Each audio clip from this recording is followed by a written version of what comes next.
حمدی به حد و ثنای به اعداد به خدایی که نور ایمان داد. غافر است و رحیم و رحمان است، پاک از عیب و شرک و نقصان است.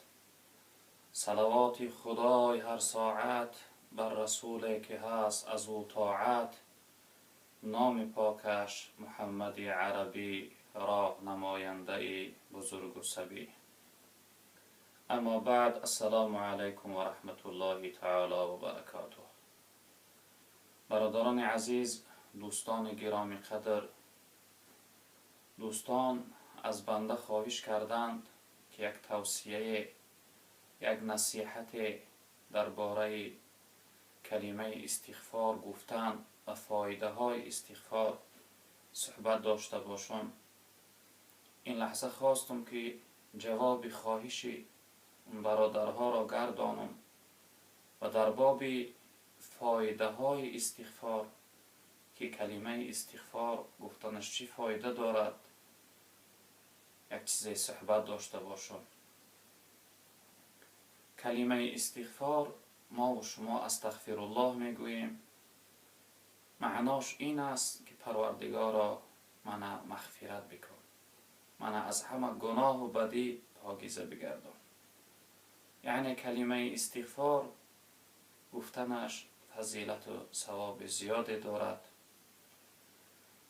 حضرت آدم علیه السلام وقتی که رب العالمین اونها را از جنت به سبب خطا، به سبب نزدیک شدن به اون درخت از جنت بیرون کرد، مفسرین میفرمایند که حضرت آدم علیه السلام دوام 40 سال گریه کرد، ناله کرد و این دعا را می گفت که ربنا ظلمنا انفسنا و ان لم تغفر لنا و ترحمنا لنکونن من الخاسرین. پروردگارا ما به نفس خود ظلم کردیم، اگر تو ما را مغفرت نکنی و به حال ما رحم نکنی ما از جمله زیان دیدگان می باشیم. یعنی این دعای حضرت آدم علیه السلام این بود که پروردگارا اگر ما را مغفرت نکنی، یعنی به حال ما رحم نکنی، ما را مغفرت نکنی، از گناه و بدی پاکیزه نگردانی و به حال من رحم نکنی، ما از جمله شخصیت هایی که برنج و درد و داغ دنیا و آخرت مبتلا می شوند از جمله اونها می باشیم. الله رب العالمین این دعای آدم علیه السلام را قبول کرد و گناه آدم علیه السلام و مام حوا را بخشید و دوباره خداوند بخت سعادت دنیا و آخرت را برای آدم علیه السلام و مام حوا نصیب گرداند. یعنی برادران عزیز، این فایده کلمه استغفار گفتنش هست که خداوند به سبب گفتن این جمله و این کلمه خداوند حضرت آدم علیه السلام را گناهش را بخشید. شخصیت نزد حضرت امام حسن بصری رحمت الله علیه آمد و از قحطی، از ناداری، از قشاقی دور زمان شکایت کرد و حضرت برای اون شخصیت توصیه دادن که استغفر الله، تون از خداوند طلب مغفرت کنید، از خداوند طلب مغفرت کنید. الله رب العالمین قحطی را، قشاقی و ناداری را از حیات شما دور میگرداند. شخصیت دیگر اومدن از حضرت نزد حضرت شکایت کردن از فقر، از کمبغلی و ناداری. حیات ما بسیار حیاتی یعنی کمبغلانه، نادارانه گذشته ساده است. حضرت برای اون هم توصیه دادن که استغفر الله، تون از خداوند طلب مغفرت کنی، یعنی کلمه استغفر الله زیاد در حیات بگویی. شخصیت دیگر نزد حضرت آمدن، از حضرت پرسیدن که ادعو الله ان یرزقنی ولدا، تون از خداوند نزد خداوند دعا کن ای حضرت، خداوند ما را فرزنددار کنه، ما فرزند نداریم. حضرت برای اون هم توصیه دادن که استغفر الله، تون از خداوند طلب مغفرت کن، یعنی کلمه استغفار برای خودتون وظیفه کنی، عادت کنی بگویی. و دیگر این که شخصیت آمدن از نشیدن یعنی ثمره، میوه ها و باغ و بوستان شکایت کردن حضرت میوه یعنی باغهای ما حاصلی خوب نمیدهند، میوهشون کم شده. حضرت برای اونها هم توصیه دادن که استغفر الله، یعنی از خداوند طلب مغفرت کنید. بعد از اون حضرت امام حسن پرسیدند حضرت هر شخصیتی از شما چیزی شکایت کرد، شما اون توصیه و یعنی کلمه استغفار داده، گفته استغفر، کلمه استغفار عادت کنی، استغفر الله زیاد بگویی. حضرت گفتن من از نزد خودم چیزی نمیگم. آیتی را از سوره حضرت نوح براشون تلاوت کردن، آیت 10 تا 12 که رب العالمین میفرمایند که فقلت استغفروا ربكم انه كان غفارا يرسل السماء عليكم مدرارا ويمددكم بأموال وبنين ويجعل لكم جنات ويجعل لكم انهارا. صدق الله العظیم. مفسرین کرام میفرمایند که در زمان حضرت نوح علیه السلام قحطی آمد، حتی دوام 40 سال یگان قطره بارانی نبارید. بعد از آن حضرت نوح علیه السلام به سوی قومهایش گفتند فقلت استغفروا ربکم انه کان غفارا، تا از پروردگارتون طلب مغفرت کنید، خداوند بسیار غفار و یعنی بخشنده گناه است، مغفرت کننده است. یرسل السماء علیکم مدرارا، از خداوند طلب مغفرت کنید، خداوند برای شما باران رحمت نازل می‌فرماید، باران رحمت می‌فرستد خداوند برای شما. و یمددکم باموال و بنین، و خداوند شما را یعنی که مالدار می‌گرداند، بای و بدولت می‌گرداند، و خداوند شما را سیر فرزند، سیر نسل می‌گرداند. در تفسیر این آیت بسیاری از عزیزای خدا می‌فرمایند که شخصیت اگر فرزند نداشته باشد، فرزنددار نباشد، کلمه استغفار برای خودش وظیفه کنه، عادت کنه، رب العالمین و ان شاء الله رب العالمین که از فضل کرم خودش فرزنددار می‌گرداند. و یجعل لكم جنات و یجعل لكم انهارا. حضرت گفتن که خداوند یعنی که درخت‌ها و ثمره‌های شما را پر میوه می‌گرداند و جویبارهای شما را پر از آب می‌گرداند.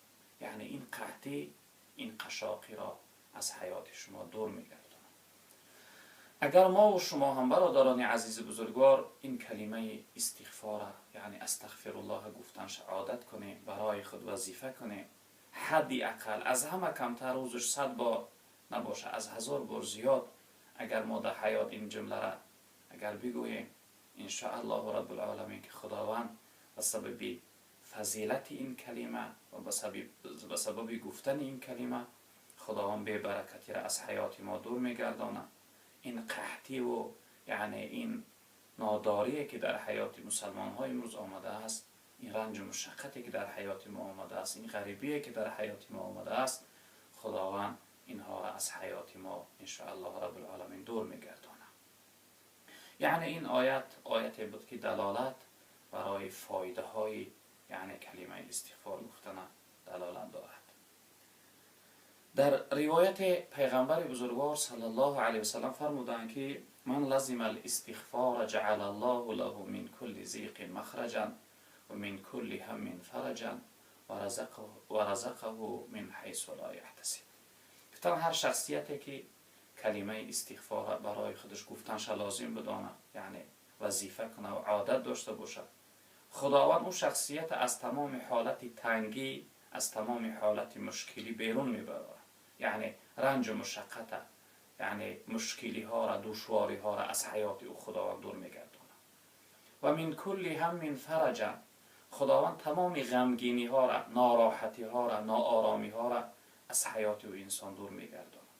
و رزقه من حیث لا یحتسب، و خداوند برای او شخصیت از جای رزق میدهد که در حسابش نیست، یعنی در فکرش نیست. خداوند رزق او شخصیت زیاد میگردونه. یعنی برادران عزیز، این حدیث هم دلالت این را دارد که هر انسانی که وظیفه استغفار داشته باشه، کلمه استغفار برای خودش عادت کنه، دائما استغفر الله استغفر الله استغفر الله بگوید، ان شاء الله رب العالمین که خداوند بزرگوار یکمش که از تمام حالت مشکلی و مشقت او را خداوند بیرون میبراره. دویمش این که تمام غمگینی ها را از حیاتش دور میگردانه. سیمش این که خداوند برای او رزق زیاد نصیب میگردانه. پیغمبر بزرگوار صلی الله علیه وسلم در روایت دیگر میفرمایند که والله انی لاستغفر الله و اتوب الیه فی یومی اکثر من 70 مره.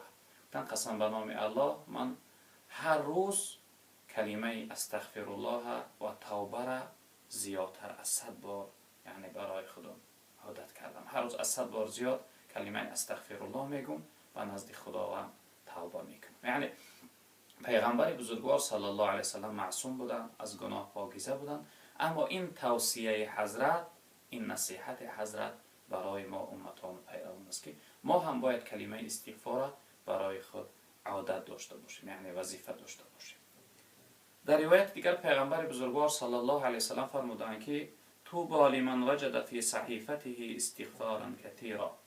تن خوشا به حال شخصیتی که در نامه اعمالش یعنی کلمه استغفار زیاد یافته شود. طوبا را پیغمبر بزرگوار گفتن یک درختی هست در جنت که یعنی میوه ها، نوع میوه ها دارد. یعنی طوبا خوشا به حال همون شخصیت، یعنی همون جنت، همون درخت جنت، همون میوه های جنت نصیب شخصیت بود که او یعنی که در صحیفه اعمالش کلمه استغفار زیاد نوشته شود. هر چیزی که ما و شما با زبان میگوییم برادران عزیز، این دو ملائکه که کرامن کاتبین یعلمون ما تفعلون، این ملائکه هایی که وابسته به نوشتن عمل های ما هستند، اونها نوشته میکنند. پیغمبر بزرگوار گفتن خوشا به حال شخصیتی که این ملائکه دست راست کلمه استغفار در نامه اعمالش زیاد نوشته باشه.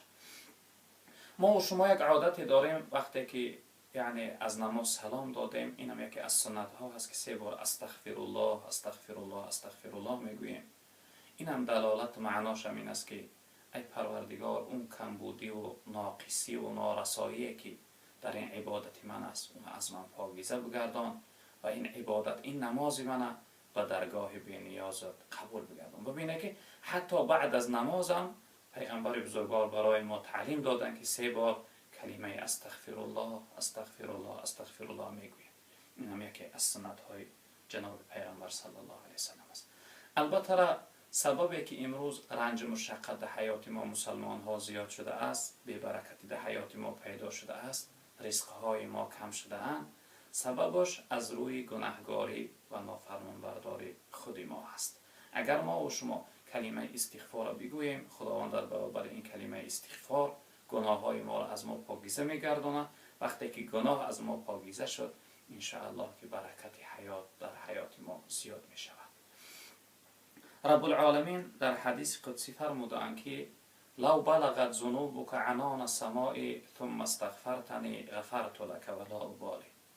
رب العالمین فرمودند که ای انسان، اگر گناهی تو و چنان گناهی زیاد و بزرگ انجام بدهی، گناهی کلانی بکنی که کلانی گناهی تو روی زمین پر کنه و بلندیش در آسمان برسه، نزد من طلب مغفرت کنی، یعنی استغفر الله بگوی، رب العالمین گفت من گناهی تو را میبخشم، پروایی ندار.